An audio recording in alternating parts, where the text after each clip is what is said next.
Right, so it is a month till Christmas, and we are approaching the end of 2023, so what I thought would be a good way to end the year is to do a 2023 recap on a bunch of situations we've covered throughout the last year. I did something slightly similar, I think last year or the year before, but I actually recapped like a bunch of situations in one video, whereas this year, I just feel like there's so many situations that are really big that if I covered them all in one video, I'd be sat here for hours. So what I thought would be interesting is maybe like 5 times within the next month, upload a 2023 recap on a situation that you lot have voted for. So I'm going to leave a link to a poll in the description and in the pinned comment of today's video, and whatever topic you want me to do a 2023 recap for in the next one, I will do that. It'll be out in maybe like a week or so after I've uploaded a few of the normal type of videos, but yeah.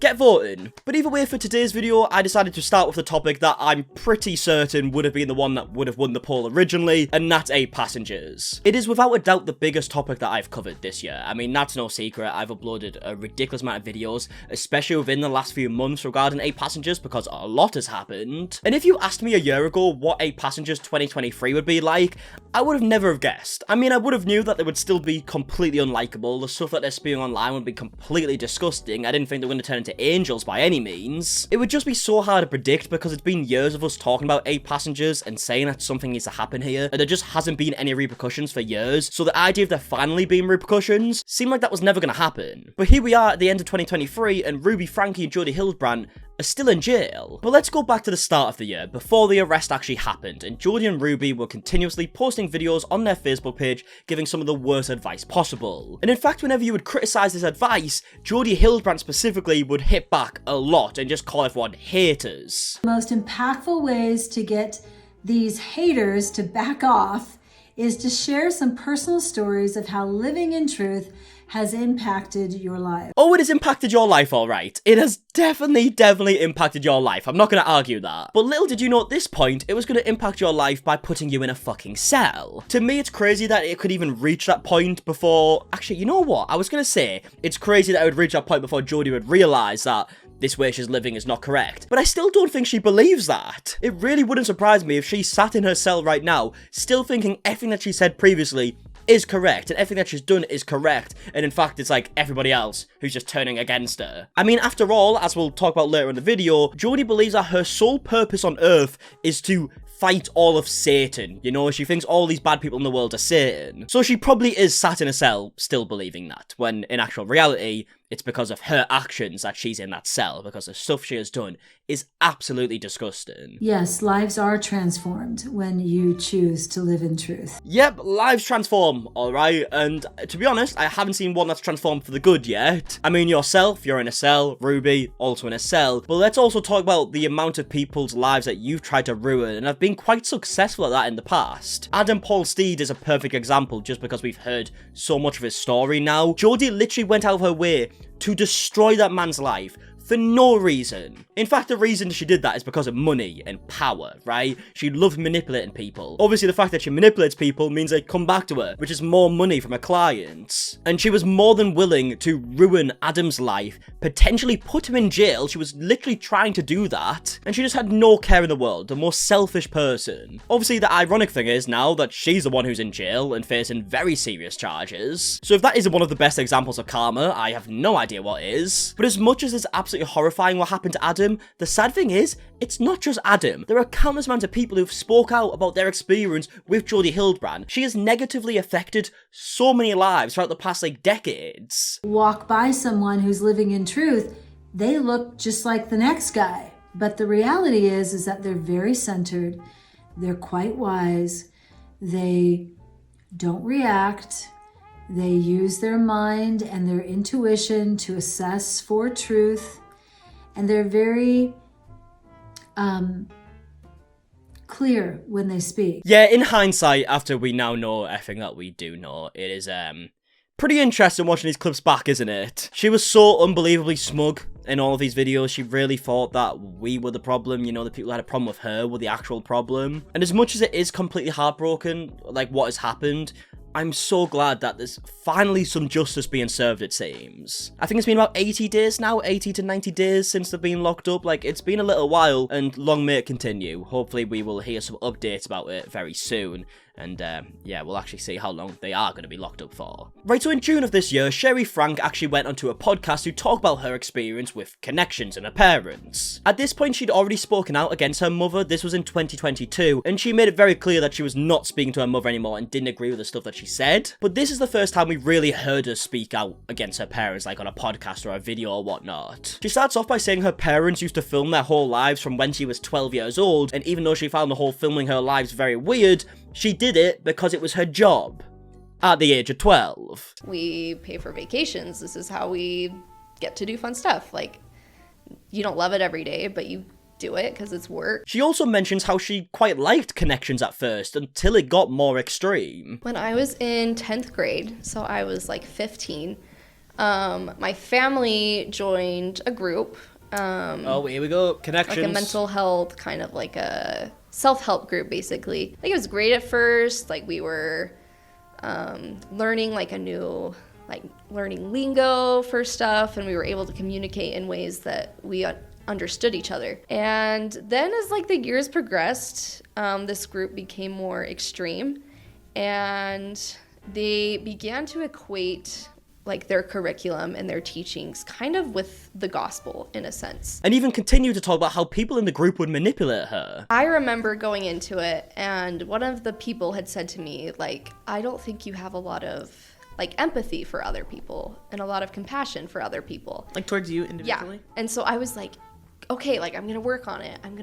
And so I would say my prayers at night and be like, Heavenly Father, like, why don't I have empathy? Like, please help me to like have it. And so I look back at like a lot of the things that I prayed for at that age, and I like feel bad for myself that I was like so concerned with like, help me be clean, help me be empathetic, like I don't know what to do. And then I feel like I would work on it, and then I would go and talk with these people, and they'd say, you're still not getting it. And I would just like lose my mind over like, what else am I supposed to do? Like, and because people kept telling Sherry all the negative things about her, which weren't real negatives, they were just manipulating her to make her feel like they were, she would then look at other people in a negative way. like I was always focused on the negative things that I was doing, and had to report on those.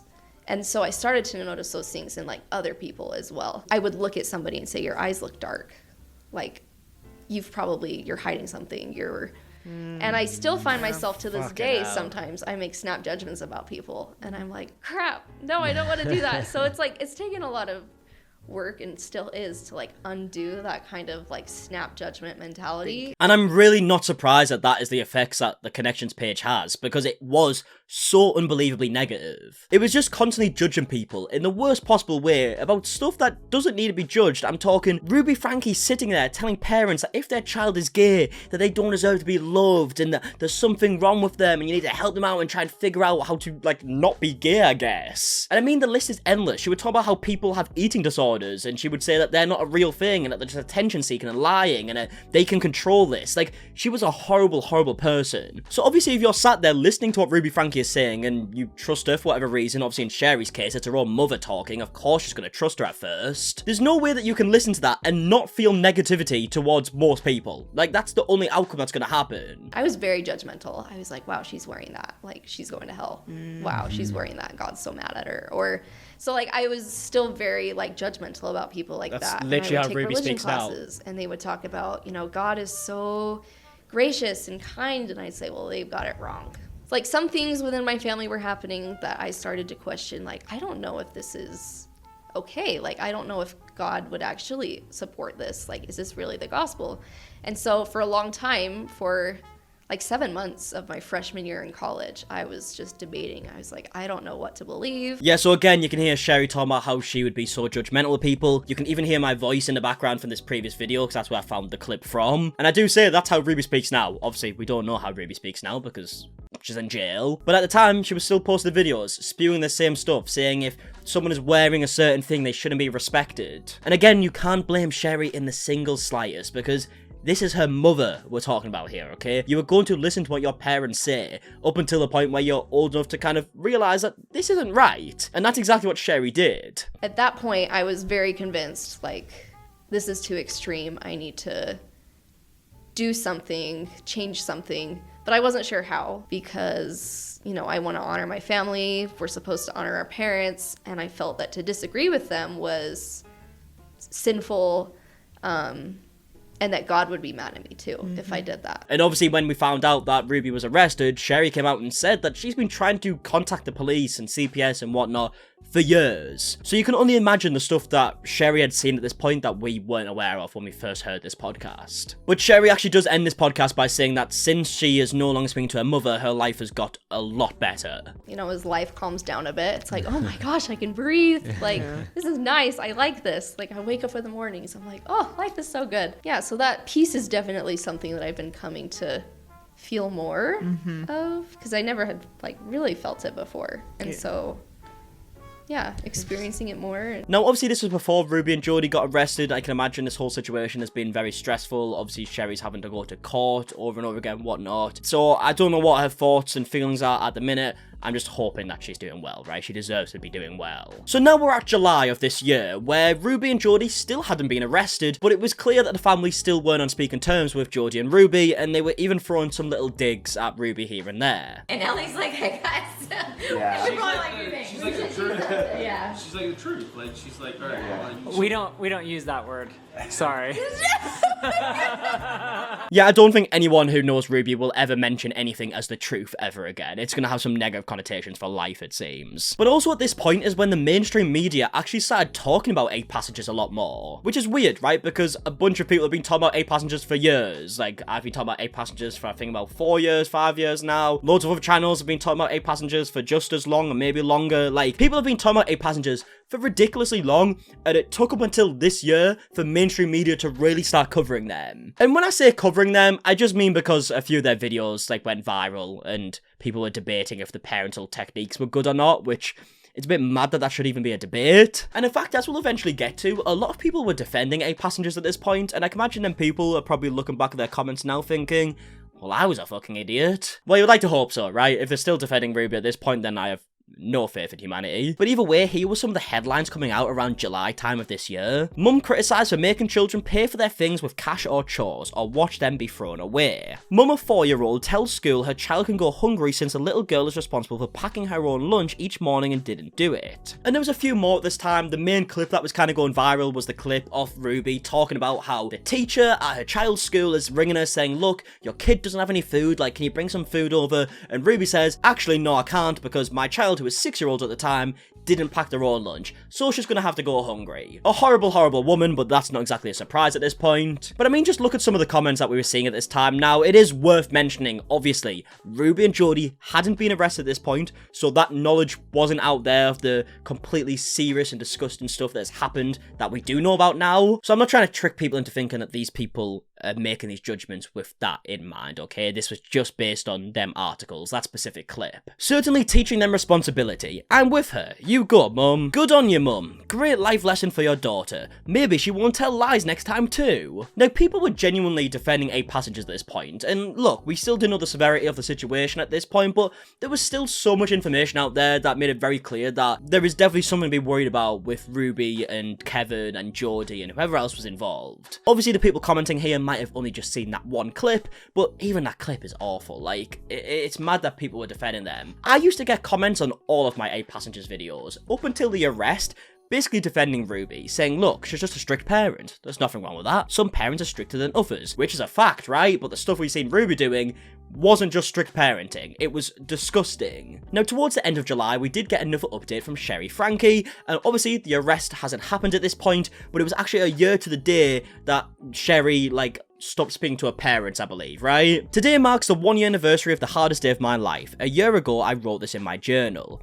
I feel like a part of me has died and I will never get it back. I don't know how I'll ever recover. I don't know how to help or even how to help myself. But Christ doesn't just save me when I'm hurt, but he saves those who hurt me too. And today, I wrote this. I know without a doubt that Jesus is the Christ and is the only one who can save me and my loved ones. I've had too many experiences to deny that Christ will make up for my hurt. I feel like he just keeps asking me, do you trust me? Words can't even describe the difficulty of the past year, but oddly enough, it's been the most amazing year of growth and joy. I've made a life for myself. I've reunited with friends and family, but most importantly, I've come to know God as my Father in multiple ways. I'm so grateful for all your love, support, and prayers. I have felt it and I'm forever grateful grateful. Yeah, I think if there's one thing that's very clear throughout this whole situation is that Sher Frank deserves, like, all the respect in the world. Like, the bravery she's shown throughout this whole situation, I can't even begin to imagine what it was like to go through. I mean, you've got to think, at this point, she's grew up her whole life, up until being an adult, hearing the stuff that Ruby and Kevin have been saying, the brainwashing tactics that they would use. Where in a lot of cases, it would be very easy to just continue listening to your parents because that's all you've really known. But as she got older, she started looking at it in a different way and realised the hurt that Ruby especially was putting on a lot of people, like not even just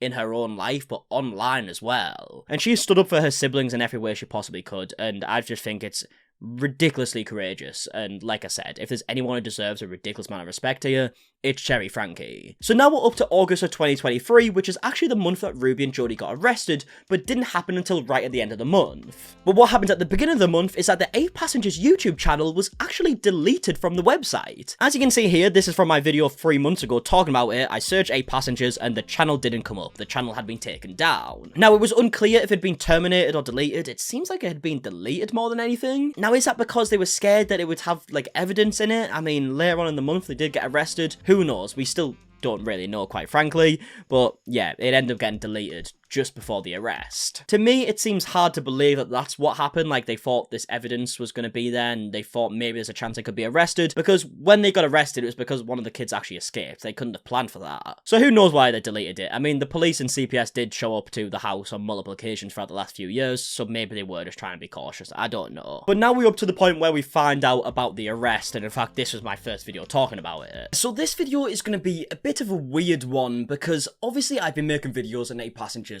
for quite a few years now, and throughout them years, we have spoke about the possibility that the police could get involved, CPS could get involved, something big could happen, because we felt so sorry for these children, right? I mean, the videos that we've seen that have been posted publicly, yeah, I don't know if you can tell from this video, maybe it's just because I'm looking at myself and I know myself, right? But at this point, I was like ridiculously tired, because I remember I woke up at like 4 or 5 o'clock in the morning to go to the toilet, and then I just checked my phone, like as you do, and I had like hundreds and hundreds of Instagram DMs telling me that Ruby Franke had been arrested. Now, at that point, there was obviously no going back to sleep. I just wanted to research what the fuck had happened here. So this was after I had only like a few hours sleep and was up like really early researching what happened here.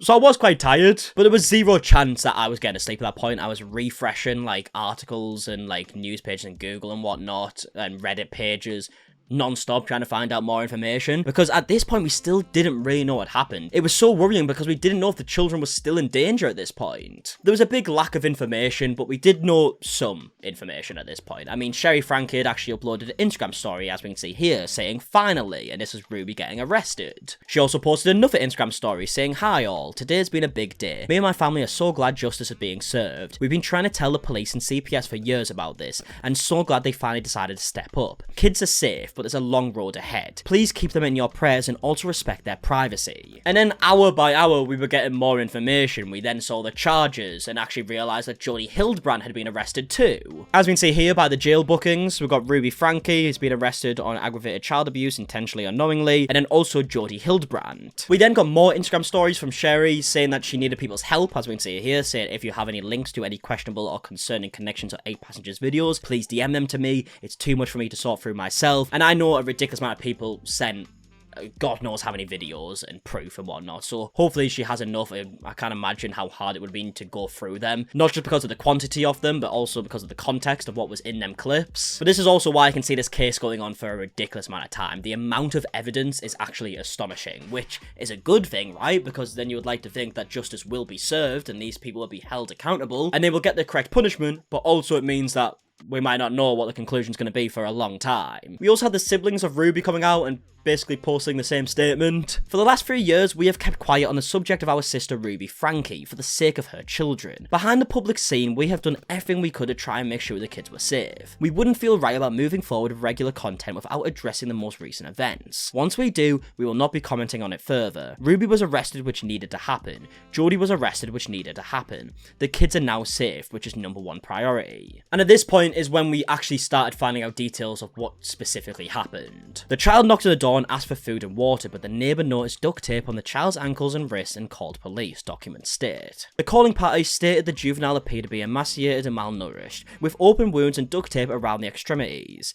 A statement from local authorities reads, police described the wounds, neglect and malnourishment of the child to be severe, arresting documents state, and the child was taken to hospital for treatment. And you know, even though it's been months since we heard about this information, it's still unbelievably shocking. And the fact that Jodi specifically has tried blaming the kids for this, which we will get into, I don't get it. I don't get in a single way how you could ever think about doing something like that to children. It makes zero sense to me. These are just evil, evil people. I don't even know what word to use to describe them. Just so fucking evil. So again, as I said earlier, at this point we're getting new information pretty much hourly, and we get another story from Sher Frankies saying Connexions and Mums of Truth needs to go. Please report their Instagram account and encourage everybody to unfollow them. They do not deserve such a large audience. Now I did actually look to see if the Instagram account has been taken down, and it hasn't at this point, and I can't even begin to imagine how many reports there was made. Like, it would have been thousands upon thousands, but for some reason it's still up. Obviously the YouTube account is gone now, like not even just 8 passengers, but the Connexions channel was actually terminated, but the Instagram page is still up, as we can see here, and also the Facebook page is still up, which I'm in like with like a fake alias, and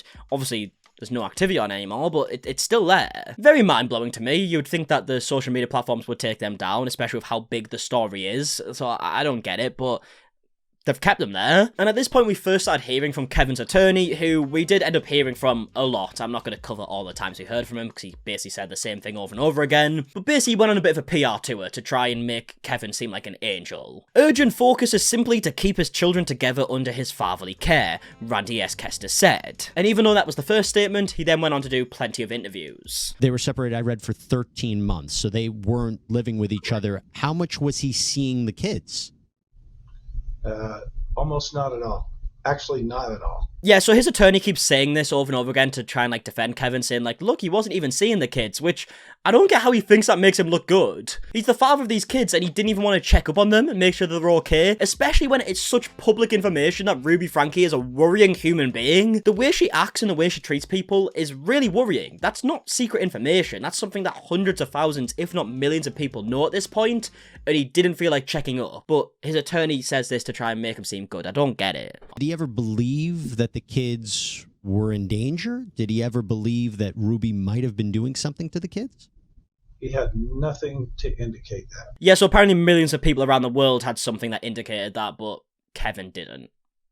Not really sure I believe him. But yeah, as I briefly mentioned earlier, Jodi Hildebrandt actually started blaming the kids for what happened, with this quote here saying, Miss Hildebrandt requested a lawyer and did not speak with us. Once given her charges, Miss Hildebrandt informed me the children should never be allowed around any other kids, police wrote. Yeah, she starts trying to say that the kids are the ones who are dangerous here. They shouldn't be allowed around any other kids, which when we'll get to the interview with Jodi's niece, Jessie, we can see where she's kind of got this from. This is a tactic that she has used for years. But yeah, before we get to that interview, we actually started getting a few statements from a bunch of different clients of Jodi's in the past, who all, unsurprisingly, had a bad experience with Jodi. So validated after I tried to warn everyone of Jodi's methods. She separated my son from us and forced him to live in the attic in a garage. Barbaric. I hope justice is served. She should not be allowed to ever practice as a counsellor again. Rot in prison. We also have the initial statement from Adam Paul Steed after the arrest, and at the time, I didn't put 2 and 2 together because we obviously knew about the situation with Jodi and Adam through an article that came out, and I believe in like 2012. But I believe in that article they changed Adam's name, so I didn't put 2 and 2 together. But actually researching this video now, I've just realised this one I read out is from Adam Paul Steed. So, I'm thinking of publishing some emails Jodi Hildebrandt wrote that would let the world learn her dark side. Also stuff that shows how Jodi has a past of unethical relationships with clients whose life she's destroyed after converting them over to her cult doctrine.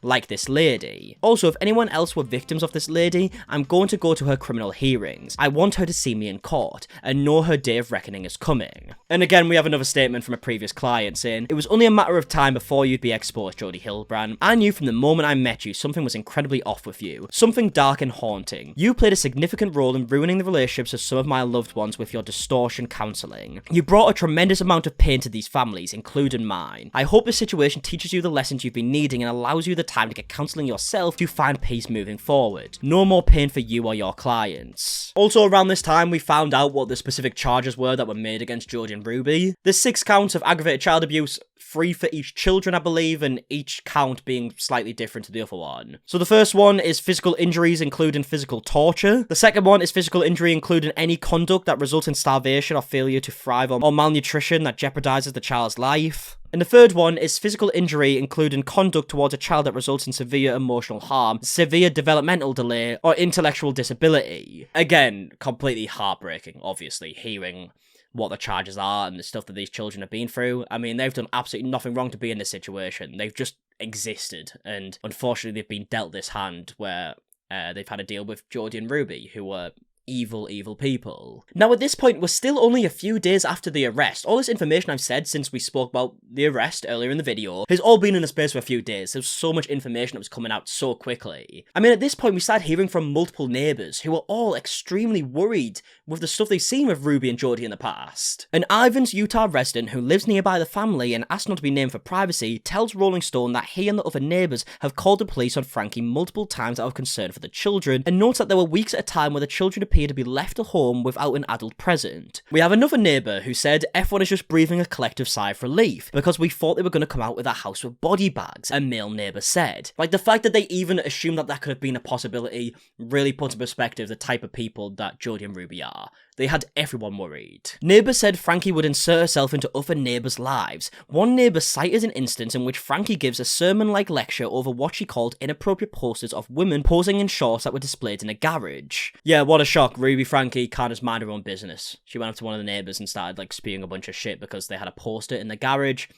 Doesn't surprise me, unfortunately. Neighbours accused Frankie of withholding food as a punishment for her children, behaviour that was also shared on her YouTube channel. They also claimed that after her husband was out of the home, Frankie would leave the house for weeks at a time with the children inside. Yeah, I mean, at this point, this is just fully confirmed. So many people have said this, including family members, that Ruby would just leave her children for weeks. And bear in mind, we're not talking about, like, 17-year-old children here who can maybe look after themselves for a few days. We're talking about very young kids. And somehow throughout this, Jodi and Ruby believed that they were in a position where they could give other mothers advice.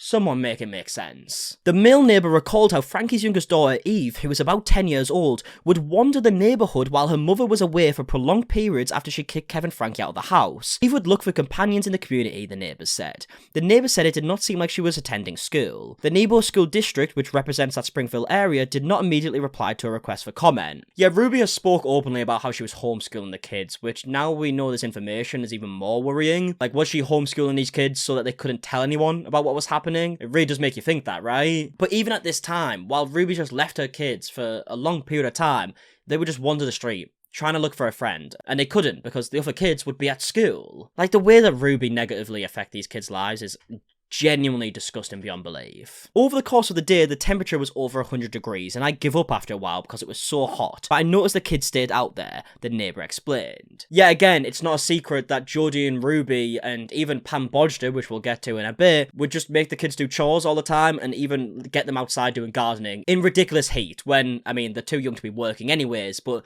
to be doing out in the heat is just torture at that point. So at this point we start getting more information about what the police actually knew throughout the last few years, because like I said, we have been worried about 8 passengers like Ruby and Kevin and then eventually Jodi for so long, like for many years, and it felt like nothing was happening. It felt like the police weren't doing anything. Then we found out after the arrest that the Springfield police visited Frankie's home 15 times between March 2019 and August 31st. During at least 5 of those visits, police were assisting the Division of Child and Family Services. Like, it really took them 15 visits to finally do something, which is extremely worrying to me, but yeah, they were fully aware of what was going on. And actually at this point, the call from the neighbour to the police when he was reporting what happened just before the arrest was actually released, and I'm going to warn you in advance, it's fucking hard to listen to. He's emaciated, he's got tape around his legs, he's hungry and he's thirsty. And he asked us to call the police. So he's very afraid. This kid has obviously been, I think he's been detained. He's obviously covered in wounds. He escaped. Yeah, I can't imagine how sad that was. Like, imagine a kid, like, knocking on your door trying to escape from a home, and you see they've got duct tape around them, wounds and whatnot. That is probably going to be something that sticks with him for a long time. unfortunately. Again, another life that has been affected by Jodi and Ruby with their disgusting ways. Now, at this point, the interview with Jodi's niece, Jessie, was actually released, and they talk about their experience with Jodi, and, I mean, it's not going to be a surprise to anyone, it was an awful experience. But it really put in perspective and let you know that Jodi's been doing this for God knows how long at this point. And she used the same tactics with Jodi that she's using now. She's always been this extreme, and yeah, I mean, it seemed like she just wasn't going to change for anything. I mean, one of the first things that Jessie says is that Jodi's own daughter wants nothing to do with her, and I think that should say a lot. Has nothing to do with her mother. Changed her name, has no contact with her. Alex has worked so hard to build a beautiful life for herself. And it's also worth mentioning that Jessie says that Jodi's daughter has a great relationship with her father, but not Jodi. Again, I think that says a lot. Jessie then goes on to talk about how Jodi would rationalize her behavior through her own dreams. She would rationalize and validate these types of behaviors through dreams and visions. She would have these dreams that God came to her and told her that I had had an abortion. And so no matter what I said, I was a liar. Yeah, obviously completely insane behavior. Jessie would just be sat there, minding their own business, you know, doing absolutely nothing wrong. Jodi would have a dream that Jessie has had an abortion. Automatically, Jodi thinks she's right and is now going to punish Jessie because of it. Jodi was even convinced that Jessie had a masturbation problem to the point where she actually stopped Jessie being able to use tampons. She was convinced I was also masturbating. I had a masturbation problem. I didn't even know female anatomy people could masturbate. I didn't even know that. But because she was convinced, I was also not allowed to use tampons because she was convinced I was masturbating with them, which is insane. Jessie even mentions that they were also duct taped, which again just shows the similarities of Jodi then and Jodi now, using the same tactics. So God knows how many people have been through this. And also she was convinced that every word that came out of my mouth was a lie. And that, you know, gave her rationale to put duct tape on my mouth. And that's why I was always duct taped, because every word I said was a lie. And that needed to be like physically reiterated and to show that as a reminder that everything I say is a lie. Yeah, you know, like, obviously I've seen these clips before, right? I've made videos on them. And hearing it all together like this is just putting in perspective just how many lives that these people have affected in such a negative way. And again, I don't even know words to describe it. It's so disgusting. And I just hope that they will be locked up for a long fucking time, as long as they possibly can. They clearly deserve it. They've just been able to do whatever they want and ruin as many lives as they want over the past decades and just get away with it. Finally, karma seems to be taking action and something should happen. And yeah, I mean, I'm just glad they didn't get out on bail, to be honest. Jessie just also wasn't allowed to speak to anyone, which again, isn't even surprising at this point because of the stuff we know about Jodi, but again, how insane is this behaviour? I wasn't allowed to speak to my parents. I wasn't allowed to speak to anyone alone. And then like with the duct taping, I wasn't allowed to speak to anyone. So if I was at church and I wasn't duct taped and a church leader came in, because this happened, a church leader would come and be like, "Are you okay?" And I would have to just stare at them. Because she also had spies. She had people reporting back to her anything and everything that I did. So if I did talk to someone, she found out somehow. And what we later find out, as we'll get to eventually, Pam Bodger was one of them people. Now, the last point of Jessie's interview that I will show here, which, by the way, I highly recommend going to watch the whole interview on the Mormon Story Podcast YouTube channel. I also did a much more detailed video going into the interview as well, but I recommend watching the whole thing. But I just wanted to play this last clip from the podcast to put in perspective the mindset that Jodi had. Things got progressively worse and worse and worse because I wasn't getting better. She would say, "I'm trying to make you so physically uncomfortable that it forces the sin out." And so that's when she started, had to sleep outside in the snow. Have to sleep outside in the snow? She would have to make her so physically uncomfortable it would force the sin out. Ruby's also done something very similar with Chad, right? Took away his bed for 7 months because he played a prank on his brother. Like, there's a lot of similarities here. And I'm not even sure if Ruby and Jodi even knew each other at that point. Maybe they're just were meant to be, it seems. But shortly after the Jesse interview on the Mormon Story podcast channel, we also got Adam Paul Steed's interview on the same channel, which again, I highly recommend going over to the channel to watch the full videos. I'm going to talk through some of the key points of Adam's interview that I actually noted down at the time when the video was still up. Unfortunately, the video isn't up anymore, which we will get to. But these were some of the key points when I originally watched the video. So Adam starts off talking about his trauma from his childhood. He was actually SA'd as a child, and I mean, I can't even begin to imagine the amount of trauma that will cause. I haven't been through that personally, but I can imagine it'd be so incredibly tough. And what makes this situation with Adam even more disgusting is that Jodi would use this trauma against him. But fast forward a bit, Adam and his ex-wife actually went to Jodi to get marriage counselling. Jodi would say things along the lines of, for a marriage to be reborn, it needs to die first, which I guess she actually meant literally, because she then went on to try and destroy this marriage the best way she could, and in fact actually succeeded.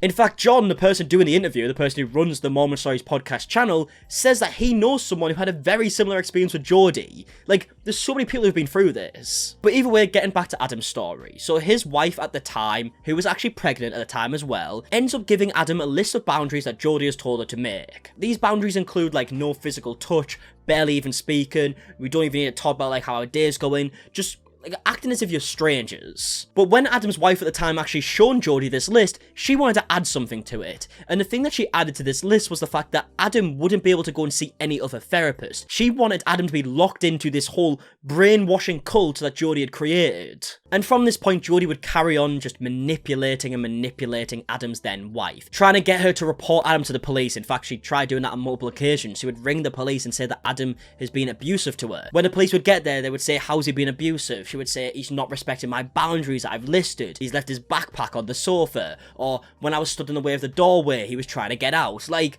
insane stuff. Jodi and Adam's then wife would even come up with a tactic to try and get Adam in trouble. They filed a restraining order and then tried to bait Adam into breaking the restraining order. She would do this by telling Adam's bishop that his ex-wife was still in love with him and that she wanted to see him and that she needed some stuff from him, like her journal and whatnot, which Adam believes actually would probably have a lot of incriminating stuff in it. So then when he would listen to that and go and try and return the journal, she would use this against him and say that he broke the restraining order to try and get him jailed. And in fact, at one point, Adam did get arrested and he was facing 4 charges that could have had him locked up for many, many years. And there were messages exchanged between Adam's ex-wife and Jodi saying stuff along the lines of, oh, the suckers really fell for it. Like, they just made up this evil fucking plan. Now, luckily, these charges were dropped. Jodi got her license temporarily suspended and whatnot, but I mean, she deserved a lot worse, clearly. In fact, Adam believes that Jodi should have faced felony charges, but because of her connections and her power with the church, she just didn't face the repercussions that she should have. But as we move a little bit further down the timeline, Ruby's sister Julie actually makes a video talking about her experience with this whole situation, and gives some more details that we hadn't heard at this point, like Ruby trying to make false accusations around her mother, or their mother, I guess, right? Now, like a few things I've said in this video, I don't know for 100% facts, I wasn't there, like when we're talking about like Adam's interview, Jesse's interview, whatnot. I don't know for 100% fact that it's all true. I do believe them personally, but I have to say that I don't know because, I mean, I wasn't there, right? But this is what Julie had to say. She did call my mom and yelled at my mom on the phone for 45 minutes and accused her of things that were not true. It was almost as if Ruby had been making up memories from her childhood. She was trying to grab at anything she could and she would exaggerate on everything.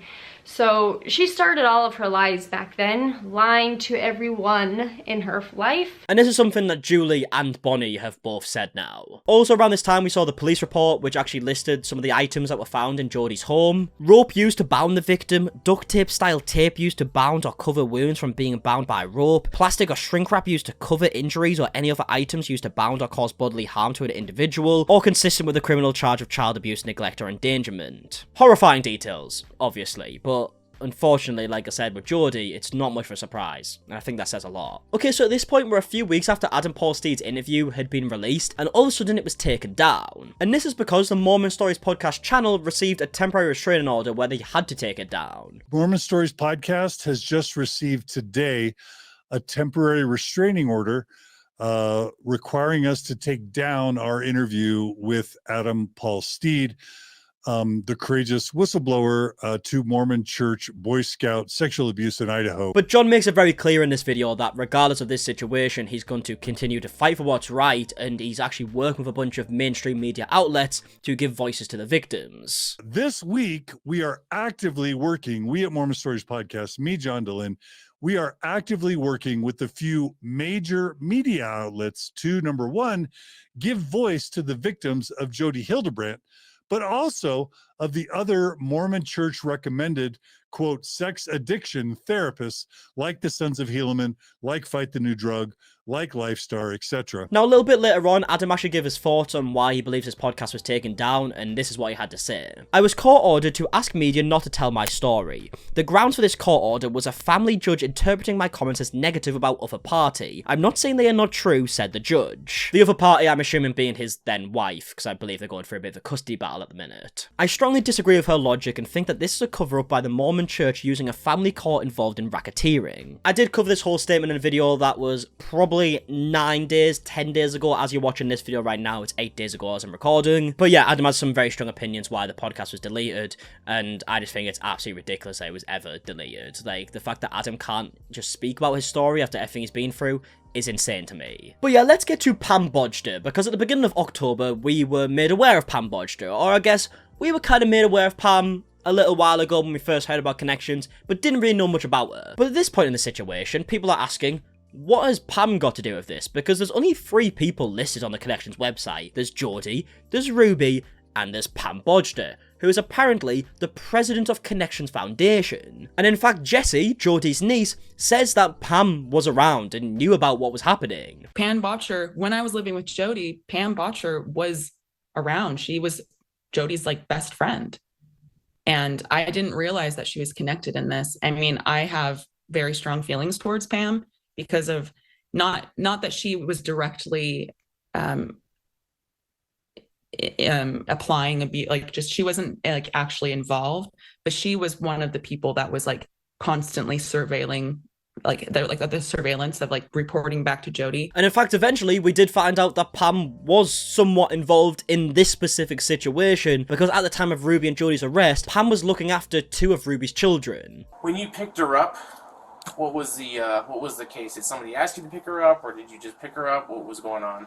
Well, I'm having guests coming, and she came and did some cleaning for me. Yeah, so this is something that clearly happens a lot with Jodi, Ruby, and Pam. The kids are just made to do chores all the fucking time, do work when they're feeling too lazy to do it themselves. And you've got to bear in mind, when you watch this full clip, which I did do a full video on, Pam is saying that Ruby had a family emergency, she had to go somewhere, so Pam decided to pick up the kids. And instead of saying, oh, you know what, I'm worried about what's happening to Ruby, so of course I'm going to be there for the kids and make sure they're okay, she says, oh, actually, they said they would clean for me, so I guess I'll pick them up. She just came across very badly and very heartless in this footage. And in fact, when the police officer starts listing some of the things that Jodi and Ruby have been accused of, he makes a mistake. He says something that isn't true. He says the kids were found in a safe. Now, that information isn't true that we know now. He obviously assumed this was true at the time, but that's the only bit of information that Pam seems to be shocked at, which makes me think she probably knew about the other stuff, because why wasn't she shocked about the true stuff? She was only shocked about the thing that wasn't true. Her parents were in the situation of a child abuse allegation. Okay. DCFS doesn't seem shocked and went to the house and found children malnourished and locked in a safe. Okay? In the safe? In a safe. Not shocked at the fact that they were malnourished, not shocked that there was a child abuse case, just shocked that there was a safe involved, because that bit wasn't true. Look, I don't know for 100% fact that Pam knew, but I mean, it's my opinion. I mean, she does act like she has a lot to hide, because when she's asked about her relationship with Jodi, they get into the conversation of Connexions, just acts like she doesn't know what it is. Do you know the family? How did this meet? The Franke family? Yeah. Through a program called Connexions. It's a kind of a life skills type of thing. Yeah, so she calls it a life skills type of thing. Bear in mind, she's the president of the company. She should be able to give a very good definition of what this is. And by the way, she never mentions that she was the president. Never comes up. What type of things do they do with the program? It's like life skills. Like learning how to, it's like be honest, responsible, and humble. Those are those 3 pillars of their their program. Yeah, so she mentions the whole, like, honest, responsible, humble, which is something they would say in all these videos. It makes it seem a lot better than it is, very clearly, right? If you say honest, responsible, humble, it makes it seem like the advice they give is good and doesn't make it seem as if it's the disgusting advice that they actually give. But again, as I mentioned earlier, never mentions the fact she's the president. Why wouldn't she mention that? Yeah, so at this point we haven't mentioned Kevin for a little while, mainly because he hasn't actually really spoke out publicly himself. His attorneys said most of it, and I've saved you all the interviews that he did. There was too many of them. He says the same thing over and over again. But one person who did speak is Kevin's own nephew, who says that him and his dad, who I'm assuming is Kevin's brother, unless it's his mum's brother, I don't know. I don't know the relation completely. But his own nephew and his nephew's dad believe that Kevin must have knew about this. I think Kevin should be arrested too. Me and my dad have been having a hard time believing that he had zero contact with his family, that he had no idea that, you know, Ruby would leave them for long stretches of time, because, you know, he at least had to have stayed in contact with Sherry because he was part of overseeing her car and her student stuff at BYU. And so some of that had to have made its way through. Yeah, I mean, that says a lot, doesn't it? I mean, I find it really hard to believe that Kevin didn't know either. But his attorney really wants you to think that. And it was around this point that Kevin's attorney stopped speaking and making Kevin seem like an angel. And I think that's mainly to do with this article and the police footage that ended up coming out. Because an article was released that showed that Kevin was trying to accuse his own daughter of burglary. Kevin allegedly reported that electronic items, specifically his electronic journals, were missing. He told officers he believes his oldest daughter Sherry is responsible due to a statement she made in court day. The officer told Kevin the front door had been broken in after a search warrant was served days prior and not broken by his oldest daughter. Kevin stated that Sherry is not allowed in the home and that he believes she entered unlawfully and he wants her charged with burglary. Yeah, can you actually imagine trying to put this on your daughter after everything she's been through? Her own mother has been arrested for child abuse and now you're trying to get her charged with burglary? Again, it's fucking evil. And in fact, we even got body cam footage showing when Kevin's stuff was returned to him that he was still trying to press charges. There you go. Okay, so he's getting the items returned to him. You can see the electronics. Is it all there? Yes. Now, explain to me again why this was not robbery. Because it's a civil issue. Yeah, so this is after the point he's clearly been told that it's not a robbery, and he's still trying to get something done here. He's still trying to get his own daughter charged after everything she's been through. And this is Angel Kevin, that his attorney wants everyone to think he is, right? This is the can do no wrong Kevin Franke, who just wants his family to all be happy, but also wants his daughter in jail, I guess? It's, you guys are family. She's been in the house before. You haven't been in the house in a year. She had interest in the items. She didn't take them with the intention to deprive you of them. So theft, that's the theft code. We have to prove intent to deprive you of the items. And that wasn't her intent in having them. So the detective sergeant said that we're not going to charge her for anything. I mean, look at him. He looks good that he's hearing us right now. Okay. I'll have to do some more research on that. Have to do more research on that. He literally heard the police officer, who, let's be honest, this isn't the first time he's heard this. He clearly already heard that it wasn't a robbery, but he's now heard it again, and he's still wanting to go home and do more research on it to see if he can get her charged. Angel Kevin, apparently. But now we're up to present day. Ruby Franke has just appeared in court a few days ago because she actually got a driving fine because she was speeding just a few days before her arrest. Now that charge has actually been dismissed due to everything else going on. The city of Ivins moved to dismiss the charge given other things going on. Ruby's attorney Lamar Windward said, "We agree," and ultimately the judge ruled in that favor to dismiss the charge. As it pertains to Franke and Hildebrandt and child abuse allegations, no new court dates have been set. And yeah, that is basically all the updates we have now. That is the 2023 recap of 8 passengers and this whole situation. And I mean, as far as years go, it's the worst you could possibly have, isn't it? And bear in mind, even now, even though I've been sat here for the past 2 hours, recording this video, giving out as much information as possible, there's still bits and pieces that I've missed out, because maybe it was the same person releasing another statement, like Ruby's siblings have released many statements at this point that I've mentioned in previous videos, or maybe there's just some other bits that I've missed out that I didn't think worked with the structure of this video, but there's even more information out there. There's even more horrifying things to know that have happened with Ruby and Jodi. And this is just to do with 2023. We're not even talking about everything that happened before that. I've been making videos on 8 Passengers for years now. Imagine if I did a recap of every video I've made on them. I'd be sat here for like, you'd be watching a 10-hour video. But yeah, either way, I'm gonna leave the video there. Let me know if you enjoyed these like 2023 recap videos. I could do a few to end out the year, maybe like once a week, I don't know. We'll see how often we can do them. And yeah, you guys can vote what you want the next one to be about. I'll probably put like a list of maybe like 7 or 8 names on there that I think could be interesting videos, none of which will probably be as long as this one, because there won't be as much information, but they can be some interesting videos where I can give my thoughts in hindsight after we've heard all the information, and yeah, if you want to see more of that, let me know. And yeah, without further ado, if you're new, subscribe, all that stuff, and until the next one, I'll see you guys in a bit. Alright, goodbye.